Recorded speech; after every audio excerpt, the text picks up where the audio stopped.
We take you now by transcription behind the scenes of a police headquarters in a great American city, where pass before us the innocent, the vagrant, the thief, the murderer. This is The Lineup.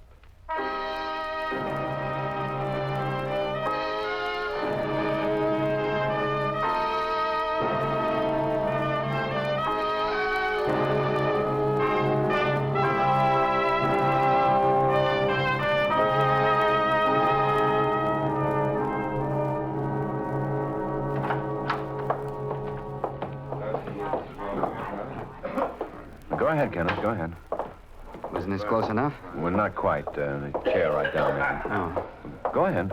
You don't have to be afraid. Light's on them, not you. They can't see you. All right. Sit down, Kenneth. Yes, sir. May I have your attention, please? You people out there on the other side of the wire in the audience room, may I have your attention, please, sir?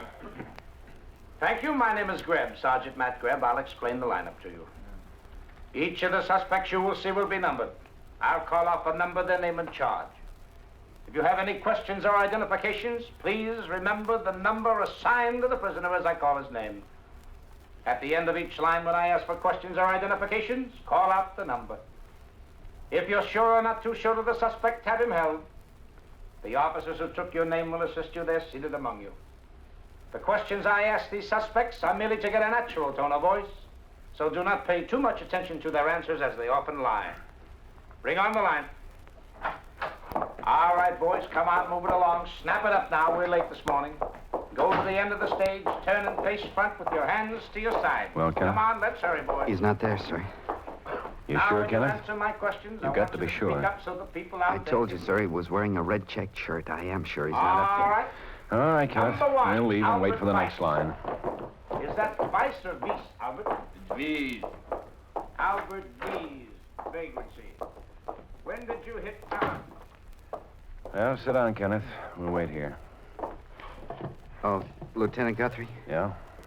what if this man hasn't been picked up? What if he got out of town or something? Well, we've picked up quite a few. But if you miss this man, well, that's going to make things look awful bad for me, isn't it? That's right, Kenneth. I've been thinking about it all night. It's going to put me in that alley all by myself. If you don't find him, it's going to be all me, isn't it? And then who's going to believe I wasn't in the store and I didn't shoot that guy? Well, he's still alive. If and when he regains consciousness, we'll take you to see him. That's what I'm praying for. He's got to come to. He's got to tell the straight story. He's got to tell you it wasn't me. Well, I hope he does, Kenneth. It'll make it a whole lot easier if he does.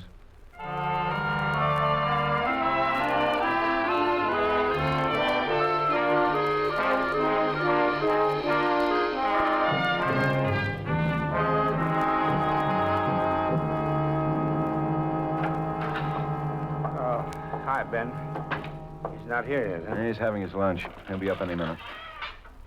We put 6 lines in front of him this morning, Ben, but he didn't identify anybody. That's right. And he'll look at some more. He's looking for a man with a red check shirt. But did he recognize the man or the shirt? Well, I've asked him that. He says he spotted the shirt first, but he thought he could identify the man from size and features, too. A lot of things wrong with this story. We'll go through it again when he gets here. I'm not saying I believe him, but... Have you seen his record? No, I haven't had time. No, it's on my desk.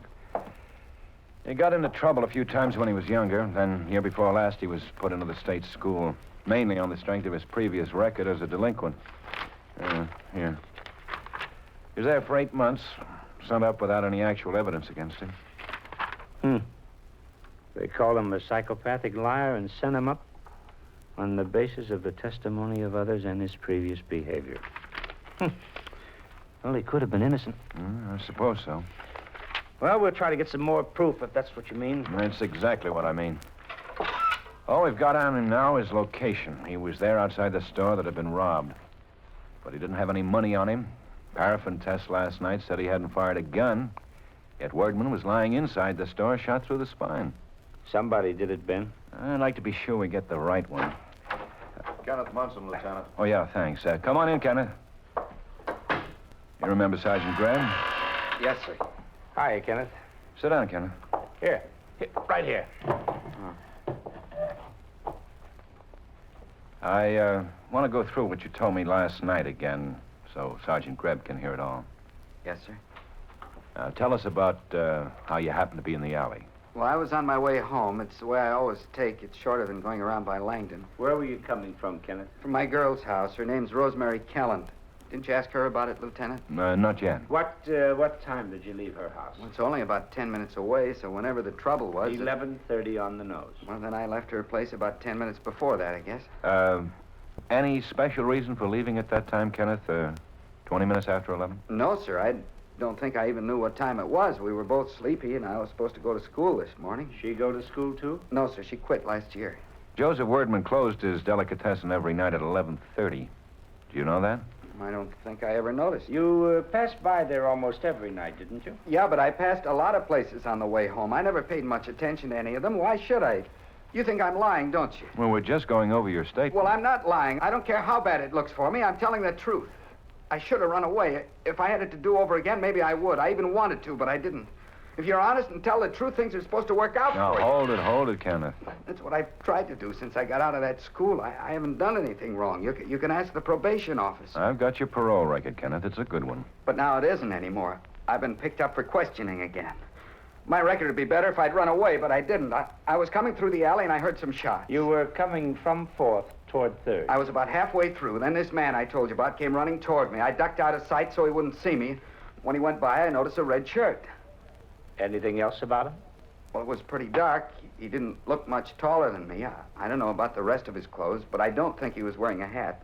Now, that's the truth, but how am I going to prove it if you don't find him? I got the feeling you aren't even looking for him because you got me. Now, again. quit it, Kenneth. Quit it. Well, this is just another job for you. You just want to get it off your books. I know that. You're more interested in getting a conviction than you are in getting the right That's person. enough, Kenneth. Send him back, man. Right. Come on. Kenneth Munson. See that he gets downstairs, will you? Right. Guthrie. Oh? Well, I'll be out for a while this afternoon, but I'll check with you when I get back. Mm-hmm. Yeah, I know that. But thanks for calling. Yeah. The hospital. Wordman is still alive, then? They don't know for how long, and they don't think we'll ever get a statement out of him.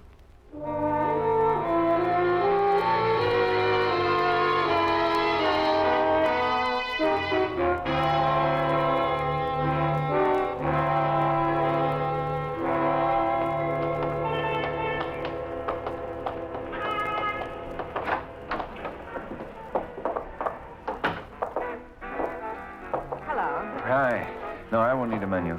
Just a cup of coffee, please. Oh, sure thing.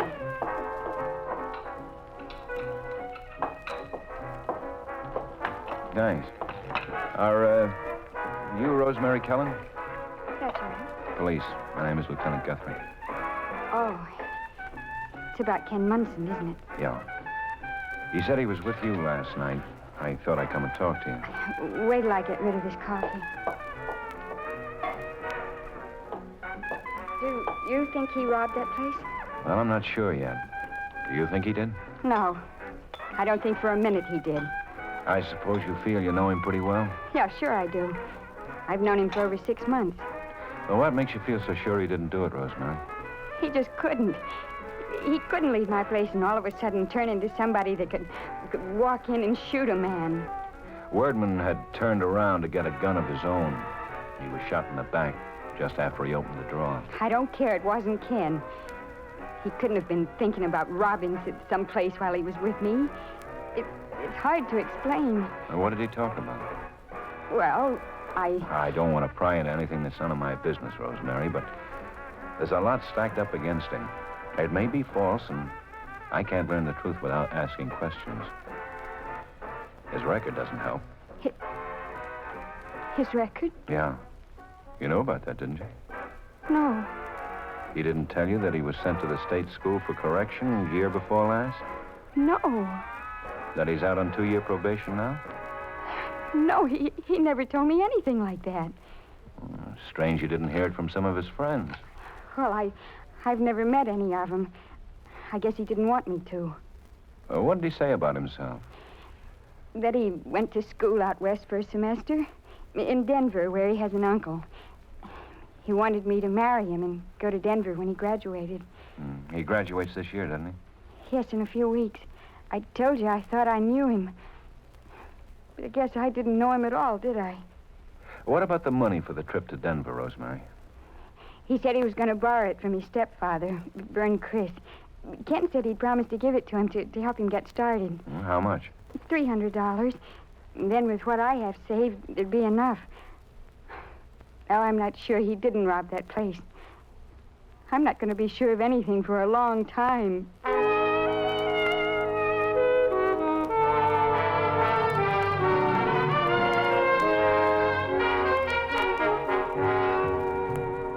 pretty tired of this, Lieutenant. There hasn't been anything but trouble with that boy since I married his mother. He was 13 then. There's been one thing after another. I've been disgraced in front of my friends and business associates.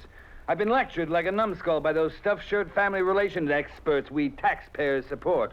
Well, he's had his last chance as far as I'm concerned. I don't want to have another thing to do with him. Well, he hasn't been proved guilty yet, Mr. Chris. And why is he in jail? He's being held under suspicion. There's no charge yet. Well, if I know him, there will be, and I know him. I told him something like this was going to happen when he came out of that school. Well, do you think that was wise? I wanted him to understand what he was and what he'd done. His mother died while he was in that school. She died of shame more than anything else.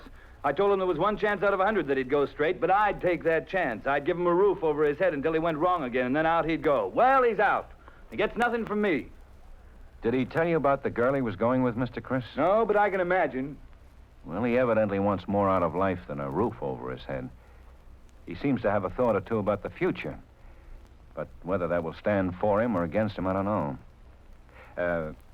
Did he ask to borrow $300 from you for a trip to Denver? Denver? What kind of lies has he been telling you? Did he want to borrow $300? Yes, for some nonsense like buying into a soft drink stand. You refused it? Of course I did. How much did he take out of that store? Well, no money was taken because Mr. Wordman went for a gun. And he was shot. Yeah. Well, I've done what I could. I've given him a good home. Times he wasn't in trouble with the authorities. It's not my responsibility, and he knows it. If he's going to yell for help, he better yell somewhere else. I've given him all the help I'm going to. Well, sure you have, Mr. Chris. Sure you have. I'll try not to bother you again.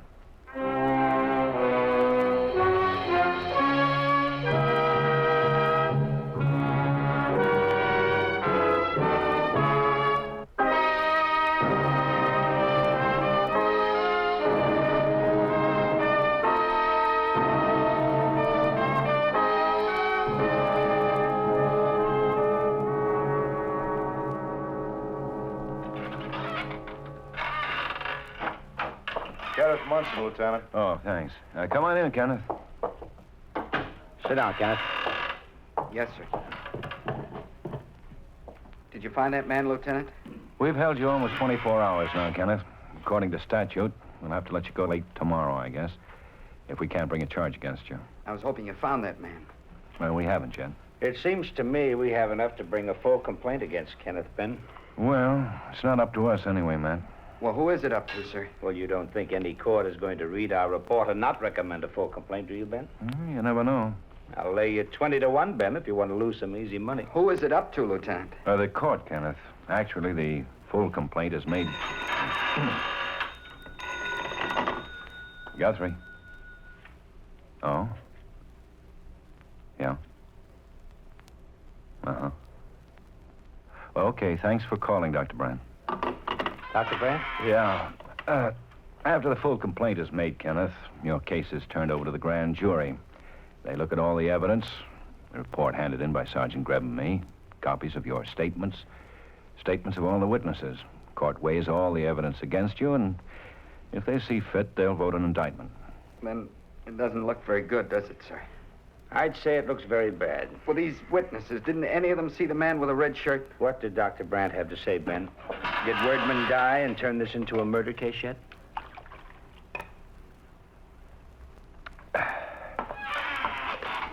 Where do you think we should start looking for witnesses that could have seen this man in the red shirt, Kenneth? They'd help a lot. I don't know, sir. I thought maybe you'd found somebody who was on the street that night and saw him.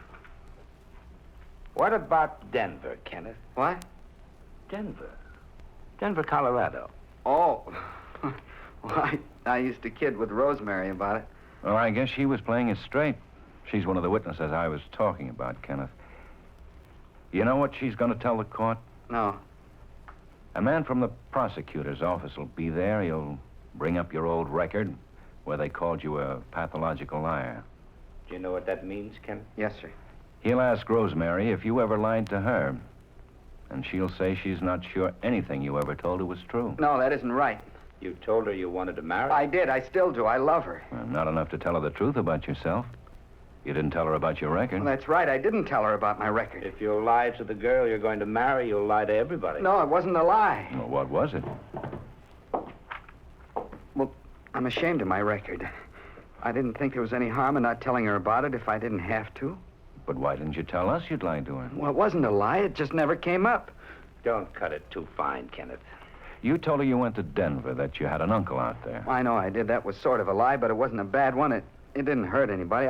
I had to talk about something to cover up being in that school.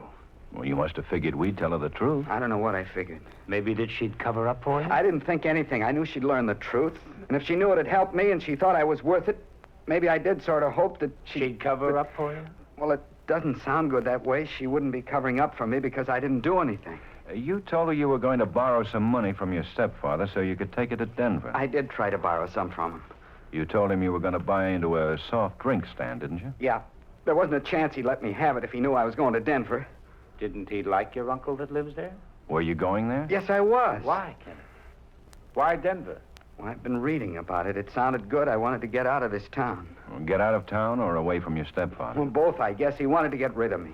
But you didn't have money enough to leave. No. No, but I didn't want to bad enough to steal it. Not bad enough to shoot anybody. You'd shoot somebody if you thought he was going to shoot you, wouldn't you? I don't know what you mean. Wordman was shot in the back. He had turned around to get a gun, and he was shot when he got the drawer opened. These witnesses who could have seen the man with the red shirt, Kenneth. Yes, sir?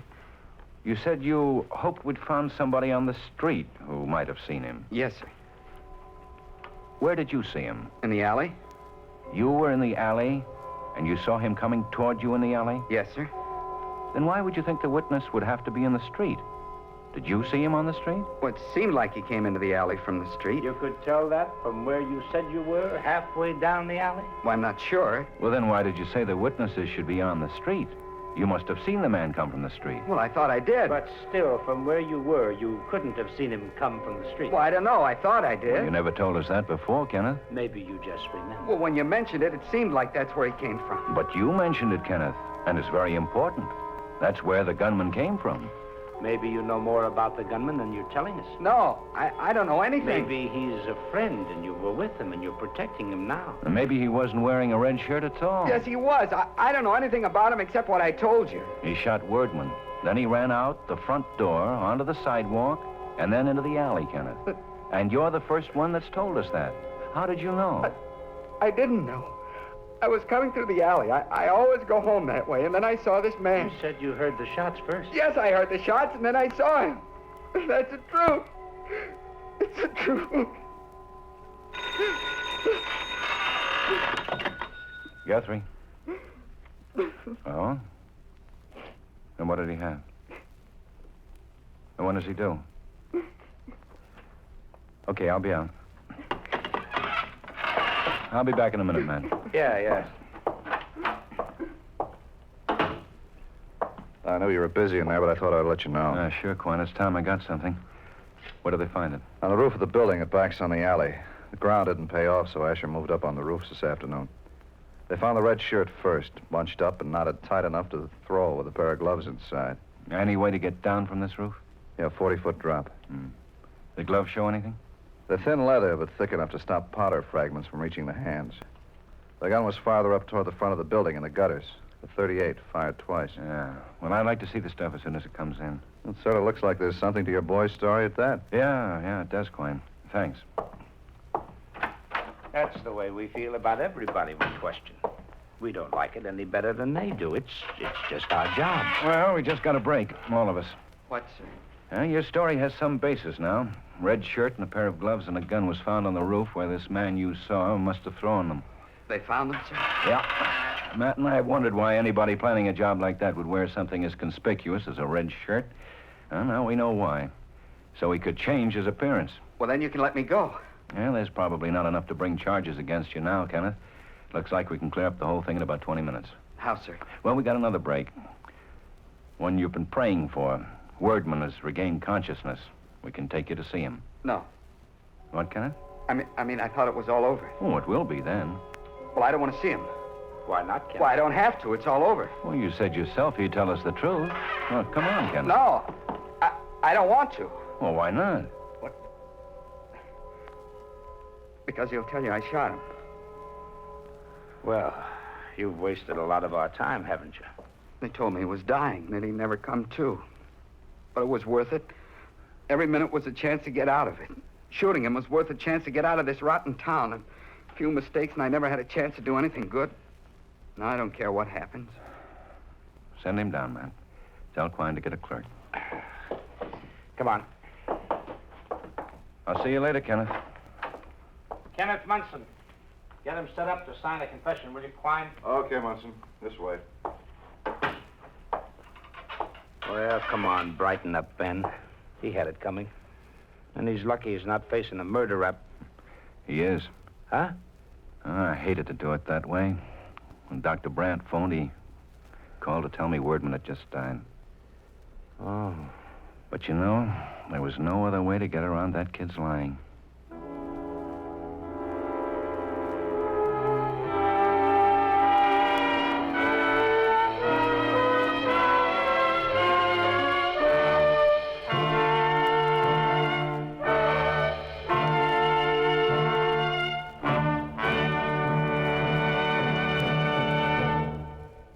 The lineup, where before you pass the innocent, the vagrant, the thief, the murderer. Listen again next week when we again bring you the lineup. May I have your attention, please? You people out there on the other side of the wire in the audience room, may I have your attention? Thank you. My name is Greb, Sergeant Matt Greb. I'll explain the lineup to you.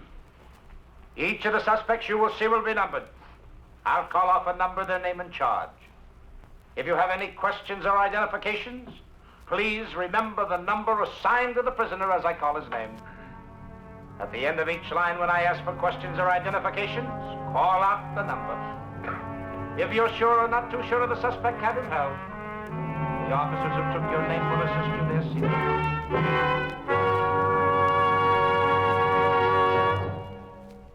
The lineup, starring Bill Johnstone as Lieutenant Ben Guthrie and Wally Mayer as Sergeant Matt Greb, was written by Gil Dowd with music by Eddie Dunstetter. Featured in tonight's cast were Ray Hartman, Victor Perrin, Hy Averback, and Sammy Hill.